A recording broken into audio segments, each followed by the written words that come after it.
मूकपञ्चशती पादारविन्दशतकं shlokas 41 to 50। प्रचण्डार्तिक्षोभ प्रमथनकृते प्रातिभसरित् प्रवाहप्रोदण्डी करणजलदाय प्रणमता प्रदीपाय प्रौढे भवतमसि Kamakshi चरण प्रसादोन्मुख्याय स्पृहयति जनोऽयं जननि ते मरुद्भिः संसेव्य सततमपि चाञ्चल्यरहिता सदारुण्यं यान्ति परिणति दरिद्राण सुषमा गुणोत्कर्षान् माञ्झीरज कलकलैः तर्जनपटुः प्रवालं कामाक्ष्यः परिहसति पादाब्जयुगली जगद्रक्षा दक्षा नलिनरुचिशिक्षा पटुतरा सुरैर्नम्या रम्या सततमभिगम्या बुधजनैः त्वयि लीला लोला श्रुतिषु सुरपालादिमुकुटी तटी सीमा दामा जयति तव कामाक्षि पदयोः गिरां दूरौ चोरौ जडिमतिमिराणां कृतजगत् परित्राणौ शोणौ मुनिहृदयलीलैकनिपुणौ नखैस्मेरौ सारो निगमवचसां खण्डितभव ग्रहोन्मादौ पादौ तव मनसि कामाक्षि कलये अविश्रान्तं पङ्कं यदपि कलयन् यावकमयं निरस्यन् कामाक्षि प्रणमनजुषां पङ्कमखिलं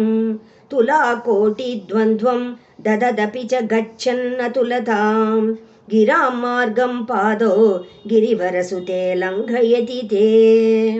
प्रवालं सव्रीडं विपिनविवरे वेपयति या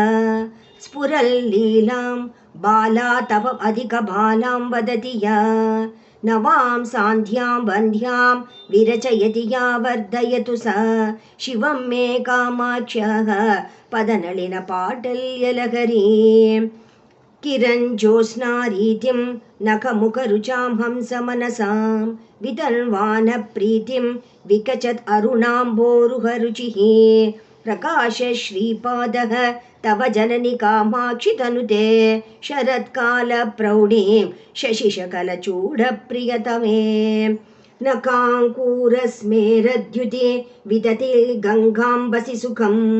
कृतस्नानं ज्ञानामृतम् अमलमास्वाद्य नियतम् उदञ्चर्मञ्जीर